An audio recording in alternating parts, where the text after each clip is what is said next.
बांधी जा रही है। इसलिए आपस में गज्जेउल किए, गाली गलौज किए, सट गए, तमाम बातें हुई। वो उसको गाली दिया, वो उसको गाली दिया, खूब गाली दिया, खूब तू मैं हुई। फिर उसके बाद सट जा रहा है। लेकिन इन सभी सटने में किसको क्या मिला ये मैं नहीं कह सकता, वहां की जनता को क्या मिला मैं नहीं कह सकता। लेकिन नीतीश कुमार पर अभी भी मैं कहता हूं कि नीतीश कुमार विश्वास करने लायक नहीं है। नीतीश कुमार एक हम बात करें, नीतीश जी एक कुशल मदारी है और इन्हें ये नचा रहे हैं।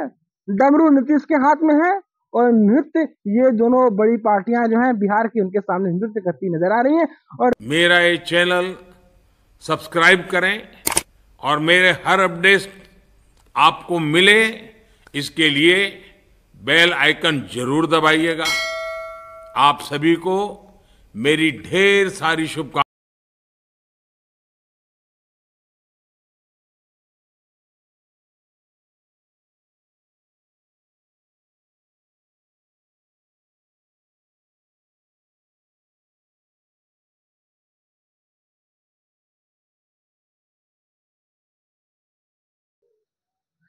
नमस्कार, जय सिया राम, वंदे मातरम, हर हर महादेव। आज हम आपका स्वागत करते हैं हमारे इस अंतर्मन पॉडकास्ट के इस एपिसोड में। आज हम बात करने वाले हैं संसार के सबसे बड़े पलटू राम नीतीश कुमार की। नीतीश कुमार वैसे शख्स हैं जो हम राहों में हम सफर बदल लेते हैं। बॉलीवुड का एक चर्चित गाना भी है, राहों में उनसे मुलाकात हो गई, जिससे डरते थे वही बात हो। शायद नीतीश चचा के साथ भी कुछ वैसी ही बात हो गई। हम इस दौर में हैं, मीडिया के इस दौर में हैं, चाहे वो हम बात करें नेशनल मीडिया हो, चाहे वो सोशल मीडिया हो, चाहे वो प्रिंट मीडिया हो। हम इस दौर में हैं जहां पर ओटीटी का क्रेज है और ओटीटी पे जानते हैं कि कौन से प्रोडक्ट परोसे जाते हैं, ओटीटी पर क्या दिखाया जाता है, ओटीटी पर क्या नहीं दिखाया जाता है। कुछ ऐसे लोग हैं समाज के जिन्हें ओटीटी बहुत मजा देता है। वो देखते हैं, कुछ ऐसे ही चीजें दिखाती है, कोई सेंसरशिप नहीं है। कुछ उसी तरह से हम बात करें नीतीश चचा के रियल लाइफ में कोई सेंसरशिप नहीं है, कोई विचारधारा है ही नहीं। वो पार्टनर बदल लेते हैं, राहों में हमसफर बदल लेते हैं। ये राहों में हमसफर बदलने से नीतीश कुमार को घंटा फर्क नहीं पड़ता, लेकिन जो उनके साथ जाते हैं उन्हें दर्द तो बहुत देता है। नीतीश कुमार हमसफर बदलने में माहिर हैं, लेकिन जिसे वो छोड़ते हैं उनका दर्द और उत्पीड़न के हालात उनसे पूछो तो बातें साफ साफ नजर आती। नीतीश चचा ने एक बार फिर पलटी मारी है, बिहार की राजनीति को उन्होंने पलट डाली है। हम बात करें 2013-14 के बाद से बिहार अपनी डंडी या कहें पगडंडी से उतर गया है। जो बिहार विकास की राहों पर अपने पंख फैला रहा था, जो उड़ रहा था, जिसके उड़ान में न कोई बाधा थी न कोई रोक थी, अब वो बिहार सिर्फ राजनीति के कदरदानों का केंद्र बन गया है। बिहार में बस ये फलसफा चलता है, विकास हो ना हो, पलायन रुके ना रुके, रोजगार मिले ना मिले, लेकिन हाँ, अपने सत्ता की रोटी कैसे सेकनी है ये चीजें खूब बराबर नजर आ रही। नीतीश कुमार अगर रातों में अपने हमसफर से थोड़े बिदक जाते हैं तो अगली सुबह होते होते नए हमसफर के घर चले जाते हैं और उसके साथ बाहों में बाहें डाले इश्क फरमा जाते हैं और दिल लगा जाते हैं। शायद नीतीश कुमार का चरित्र और कैरेक्टर ऐसा ही नजर आता है। नीतीश कुमार ने फिर पलटी मारी है, फिर अपने पुराने साथी बीजेपी की ओर डोरे डाली है। और लेकिन बीजेपी है, फिर मुस्कुरा मुस्कुरा के वो दोनों पास आई है, फिर दोनों ने बाहों में बाहें डाले, फिर उन्होंने सरकार बनवाने की चेष्टा को शुरुआत कर डाली है। नीतीश के इस सिलसिले से कईयों के दिल बाग बाग हो गए हैं। हम बात करें बीजेपी की सोशल मीडिया हैंडलर्स की, हम बात करें, वो फिर एक बार फिर चिल्लाने लगे हैं मास्टर स्ट्रोकवादी, मास्टर स्ट्रोकवादी। ये दिहाड़ी दिल्ली में बैठने वाले चैनल भी चिल्ला रहे हैं मास्टर स्ट्रोकवादी, मास्टर स्ट्रोकवादी। मगर जो जमीन पर भाजपा के कार्यकर्ता और जमीन पर जो भाजपा के मतदाता हैं वो माथा पकड़कर माथे पे हाथ रखकर सोच रहे हैं ये क्या कर डाला, ये क्या कर डाला, तुमने तो अपनी जमीन ही खाली करा डाली। तुमने तो अपनी मकान बनाई और अपने मकान का बहनामा किसी और के नाम कर डाली। ये सारी मेहनत को तो आपने यूं ही जाया कर दिया। हे भाजपा, तूने ये क्या कर डाला? नीतीश कुमार कुछ अलग ही छवि के नजर आते हैं, भाजपा एक अलग ही छवि है, नीतीश कुमार कुछ अलग ही छवि है। मैं जदयू का नाम नहीं ले रहा हूं क्योंकि जदयू के सर्वे सर्वा तो नीतीश कुमार ही है। नीतीश कुमार राजनीति के बहुत बड़े सेल्फिश कैरेक्टर है, राजनीति के बहुत बड़े सेल्फिश किरदार है। वो बहुत जल्दी बिदक जाते हैं और बिदकने के कारण वो राज्य छोड़ो यार, राज का क्या लेना देना है, राज से कुछ नहीं होता। सत्ता तो एंजॉय करने की चीज है, वो सत्तासीन आदमी है। ये कहते हैं ना लोग, बातों बातों में कहते हैं कि बारात किसी की भी हो, दुल्हा तो निश्चय कुमार बनेंगे, और दुल्हा फिर एक बार नीतीश कुमार बन रहे हैं। अब दुल्हा क्या नीतीश कुमार का बनना, भाजपा के साथ जो 7 फेरे लेने वाले हैं, इससे उनकी जो गर्लफ्रेंड राष्ट्रीय जनता दल है वो कुछ नाराज हो गई है।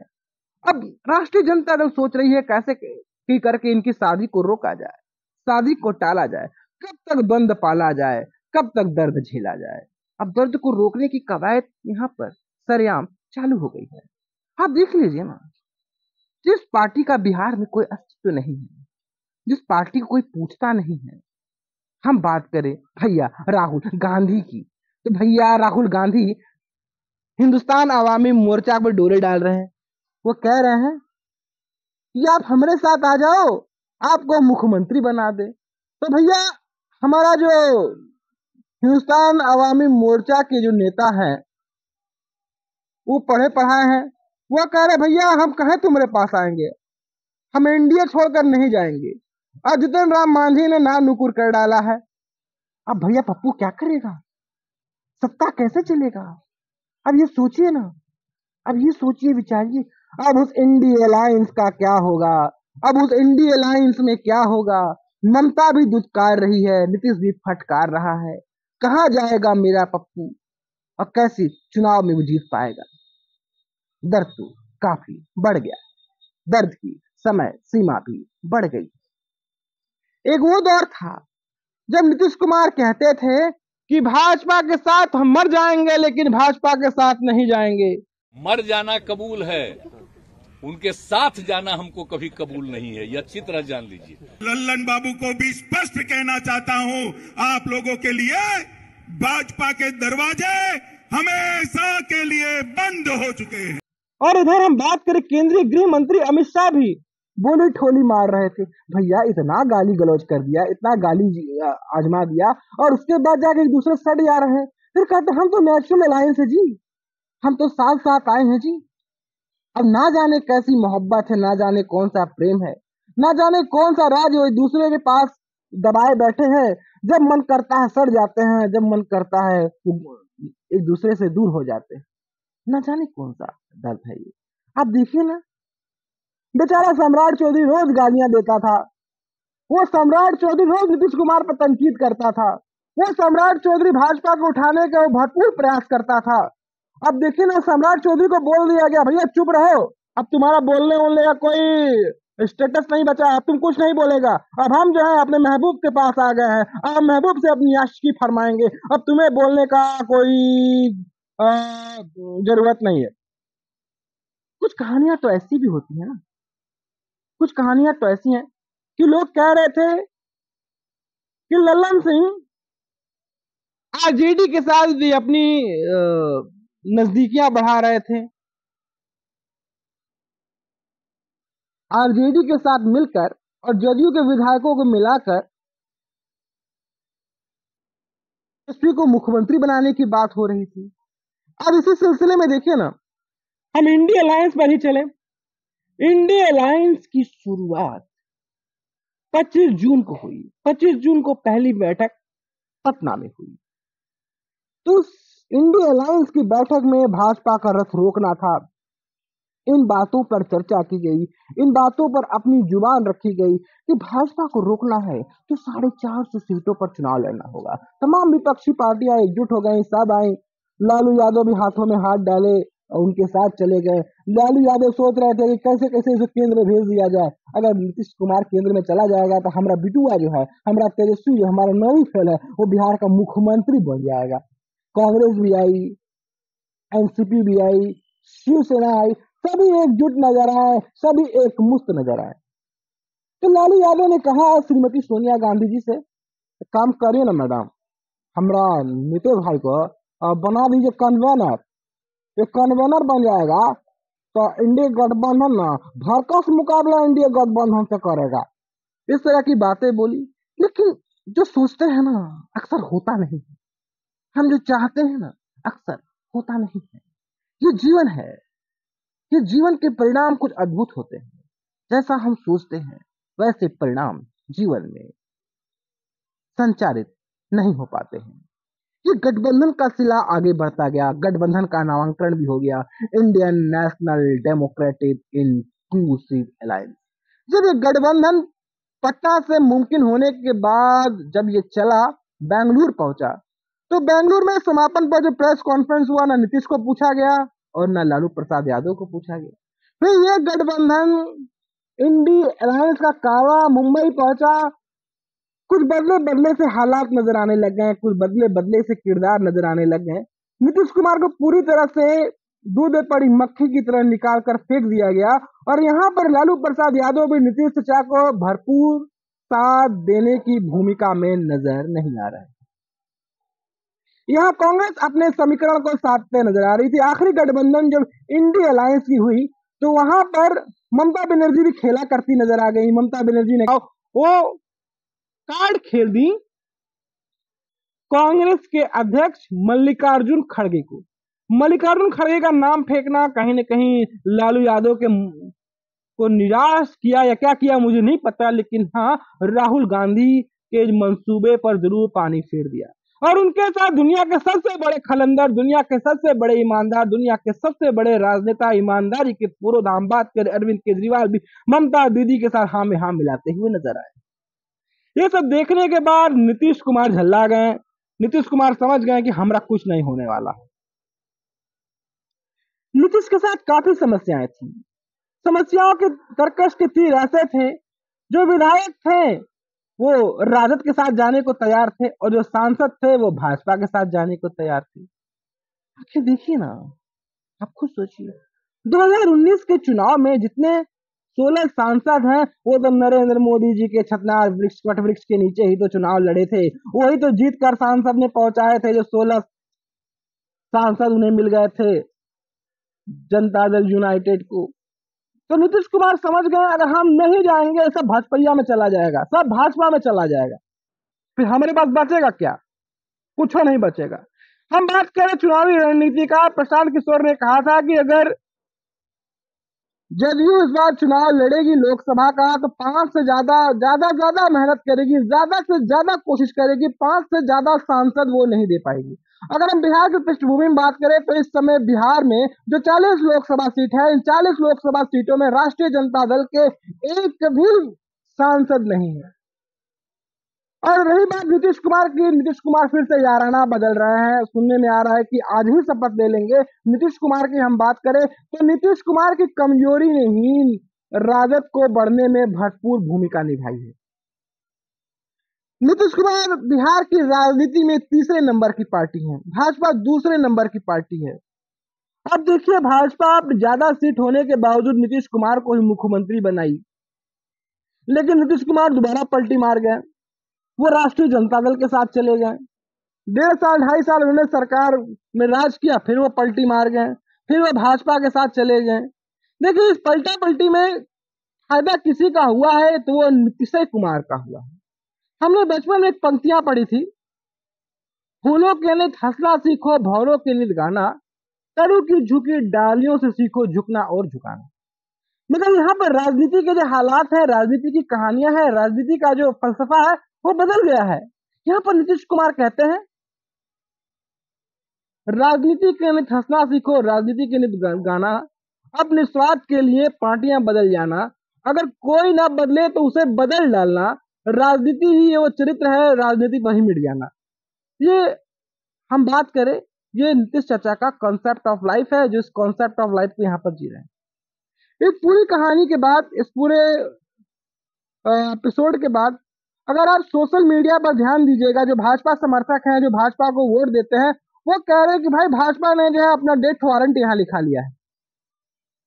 अगर भाजपा इसी तरह से करती रही तो बिहार में भाजपा कभी ग्रो नहीं कर पाएगी, बिहार में कभी भाजपा नंबर 1 पार्टी नहीं बन पाएगी। आप देखिए ना, उत्तर प्रदेश में भाजपा नंबर 1 पार्टी बन गई, उत्तर प्रदेश में भाजपा नंबर 1 पार्टी बनी है तो रामलला का मंदिर ही बन गया, रामलला भी वापस आ गए।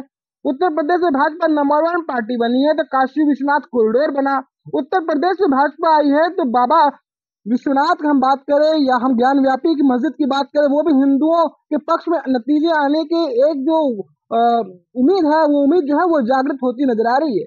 ये भाजपा की वजह से है। जो आप बात कर रहे हो, मथुरा पर भी बात हो रही है, और बिहार में देख लीजिए, बिहार में क्या होता है। इसी नीतीश चाचा के राज में बिहार में जब रामनवमी आती है तो धार्मिक गाना बजना भी बंद कर दिया जाता है, लाउड स्पीकर बंद कर दिए जाते हैं कि नहीं, एक वर्ग को तकलीफ होती है, एक वर्ग की धार्मिक भावनाओं पर कुठाराघात होता है, एक वर्ग की धार्मिक भावनाओं पर हथौड़े चलते हैं।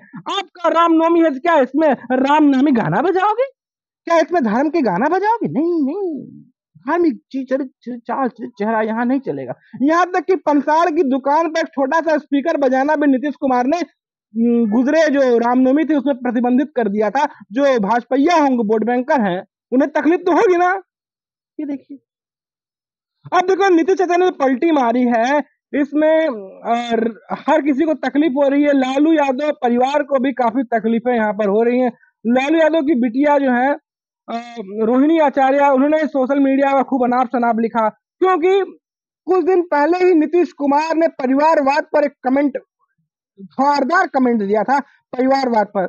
उन्होंने कर्पूरी ठाकुर का उदाहरण देते हुए कहा था कि कर्पूरी ठाकुर का परिवार कहाँ है। उनकी 100वीं जन्म शताब्दी वर्ष थी और भाजपा ने एक मास्टर स्ट्रोक खेलते हुए कर्पूरी ठाकुर जनाब को, पूर्व मुख्यमंत्री को, उन्होंने भारत रत्न देने की घोषणा कर दी थी। तो नीतीश कुमार ने परिवारवाद पर कमेंट किया था, उन्होंने किसी का नाम नहीं लिया था, तो रोहिणी आचार्य जल भून गई। तो उन्होंने बोला जिसका परिवार ही नहीं है, जिसके परिवार में कोई विकास ही नहीं है, जिसने कभी तरक्की ही नहीं की है, जिसने कभी तरक्की के पैमाने को छुआ ही नहीं है, जिसने कभी विकास देखा ही नहीं है, वो कहाँ किसी को आगे बढ़ाएगा। इस तरह की बातें रोहिणी आचार्य ने की। खैर, वो बातें बढ़ती गई। अब बिहार में समीकरण किस तरह से बदला? भाजपा ने कर्पूरी ठाकुर को भारत रत्न देने की घोषणा की, भारत रत्न देने की घोषणा हो गई, और वहां पर नीतीश कुमार ने भाजपा का धन्यवाद किया, नरेंद्र मोदी का भी धन्यवाद किया। अब मुझे नहीं पता नीतीश कुमार करते क्या है, करते क्या नहीं, दिन में क्या होते हैं, रात में क्या होते हैं, मुझे नहीं पता। लोग सोशल मीडिया पे तमाम तरह की बातें कहते हैं कि रात में नीतीश कुमार कुछ अलग होते हैं और दिन में नीतीश कुमार कुछ अलग होते हैं। नीतीश कुमार किसी का, हाँ हमने ऐसा बोला था क्या? बातें अलग अलग समझ में आती। एक रैली की फोटो नजर आई वहां नीतीश कुमार गए थे, वहां पर मुख्यमंत्री का जगह जगह फलाना सीट लगा हुआ था, उप मुख्यमंत्री का भी सीट लगा हुआ था। वहां पर शकुनी चौधरी आते हैं, उप मुख्यमंत्री के चेयर से मुख्यमंत्री वाला पर्चा निकालते हैं, वहां नीतीश कुमार के साथ बैठ जाते हैं और साथ बैठ के बतियाते हैं। वो तमाम कहानियां साफ साफ नजर आ जाती हैं। फिर वो जाते हैं बक्सर। बक्सर की बात करें, बक्सर को बिहार की काशी कहा जाता है। बक्सर में अश्विनी कुमार चौबे के साथ जाते हैं और वहां पर एक शिव जी का मंदिर, वहां पे पूजा अर्चना करते हैं, वो तस्वीरें भी साथ साथ आती हैं। अब जो धुंध छटने लगी है, सूरज निकलेगा, अंधेरा छटेगा, कमल खिलेगा। अब भाजपा में भी भले वो हैंडीकैप्ड कमल है, मैं कहता हूं भाजपा को सिंगल ही बिहार में चुनाव लड़ना चाहिए। भाजपा को अकेले ही बिहार में चुनाव लड़ना चाहिए, क्योंकि बिहार में भाजपा अकेले लड़ेगी तभी भाजपा मजबूत होगी, तभी जो है बिहार में जो है सनातन का जो चेहरा है, विकास है, वो नजर आएगा। अब नीतीश कुमार सिर्फ पलटी मारने के अलावा कुछ रह नहीं गया है। नीतीश कुमार का चेहरा सिर्फ पलटी मार स्टोरी के आगे से ज्यादा और कोई कहानी नहीं है। बिहार में ना विकास है ना कहानी है। बिहार एक अद्भुत राज्य है। बिहार सबसे ज्यादा फ्रीलांसर देता है, सबसे ज्यादा मजदूर देता है, सबसे ज्यादा टेक्निक देता है, सबसे ज्यादा इंजीनियर देता है। आप किसी भी राज्य में चले जाइए, वहां आपको हर जगह मजदूर बिहारी भाई ही नजर आएगा। इंजीनियर जो आप देख लीजिए, बड़े बड़े कंपनियों में जाइएगा, वहां भी आपको बिहारी नजर आएगा। क्योंकि बिहार तो फ्रीलांसर स्टेट है, अपने पास कुछ नहीं रखता, अपना पैदा करता है वो दूसरों को दे देता है, वो दानी राज्य है बिहार। तो ये बिहार का कहानी और चाल चरित्र नजर आता है। कुछ दिनों पहले राष्ट्रीय जनता दल के एक नेता कहते थे कि यूपी अपने आप को बोलता है कि हमने विकास रचा है, हमने विकास की कहानी करी। देखिए ना, जॉब के लिए लोग यूपी से बिहार आ रहे हैं, बिहार में जॉब दे रहे हैं। भैया ये भी एक तथ्यपरक सच्चाई है कि कई लोगों को सैलरी भी बिहार सरकार शिक्षकों को नहीं दे पा रही है। ये भी एक हम एक जो एक सच्चाई है, जो सच्चाई से उन्हें रूबरू कराना बेहद जरूरी है। नीतीश कुमार मुख्यमंत्री और 2 उप मुख्यमंत्री का कंसेप्ट, जो पुराना राग था, जो पुराना आलाप था, उन्हीं रागों को यहाँ पर आलापने की भरपूर भूमिका बांधी जा रही है। इसलिए आपस में गलियवल किए, गाली गलौज किए, सट गए, तमाम बातें हुई, वो उसको गाली दिया, वो उसको गाली दिया, खूब गाली दिया, खूब तू मैं हुई, फिर उसके बाद सट जा रहा है। लेकिन इन सभी सटने में किसको क्या मिला ये मैं नहीं कह सकता, वहां की जनता को क्या मिला मैं नहीं कह सकता। लेकिन नीतीश कुमार पर अभी भी मैं कहता हूं कि नीतीश कुमार विश्वास करने लायक नहीं है। नीतीश कुमार समझ गए हैं अगर भाजपा के साथ नहीं जाएंगे तो लोकसभा में जो उनकी भूमिका है वो क्षीण होती चली जाएगी। लेकिन भाजपा को अपनी तैयारी मजबूत रखनी होगी। अगर भाजपा कमजोर होती है, भाजपा कम होती है, नीतीश कुमार फिर देरी नहीं लगाएंगे, जाकर राष्ट्रीय जनता दल के साथ सड़ जाएंगे। नीतीश कुमार पाला बदल रहे हैं, नीतीश कुमार चेहरा बदल रहे हैं, नीतीश कुमार चरित्र बदल रहे हैं। नीतीश कुमार को तमाम पक्षी पार्टियों के फोन भी आने लग गए हैं। हम बात करें, मल्लिकार्जुन खड़गे ने फोन किया, नीतीश ने फोन नहीं उठाया। यहां तक कि मैं सुनने में आया है कि श्री लालू प्रसाद यादव ने भी कई बार फोन लगाया नीतीश कुमार को, लेकिन नीतीश कुमार ने उनका फोन उठाना एक्सेप्ट नहीं किया है। नीतीश कुमार हम बात करें, नीतीश जी एक कुशल मदारी हैं और इन्हें ये नचा रहे हैं। डमरू नीतीश के हाथ में है और नृत्य ये दोनों बड़ी पार्टियां जो हैं बिहार की, उनके सामने नृत्य करती नजर आ रही हैं। और रही बात भाजपा की, केंद्र की भाजपा की, मुझे नहीं समझ में आता है केंद्र की भाजपा बिहार में भाजपा को एक विकास की ओर ले जा रही है, नहीं ले जा रही है। बिहार में भाजपा को मजबूत कर रही है, नहीं कर रही है। लोग मास्टर स्ट्रोक वादी कह रहे हैं कि इस बार बिहार में भाजपा की सीटें कम हो जाती। उन सीटों को साधने के लिए भाजपा ने नीतीश के साथ गठबंधन किया है, क्योंकि जातिवार राजनीति, जातिगत जनगणना चीजें जो हुई हैं और इसके कारण ऐसा वैसा हुआ है। और लोग कहते हैं कि बिहार राज्य से भाजपा को कोई लेना देना नहीं, वो केंद्र की राजनीति करती है। तो मैं कहता हूं भैया, केंद्र की ही राजनीति आपको करनी है तो बिहार का विधानसभा का चुनाव मत लड़िए, वो छोड़ दीजिए। अब जिस राज्य में 40-50 लोग रामनवमी में जुलूस में पथराव करने लग जाते हैं, आपको रामनवमी में आपका रामनामी गाना बजाने नहीं देते हैं, फिर उस राज्य में आप राम के झंडा बरदारी बनते क्यों नजर आते हैं, वो भी छोड़ दीजिए। ये सब बातें यहाँ साफ साफ नजर आ रही हैं।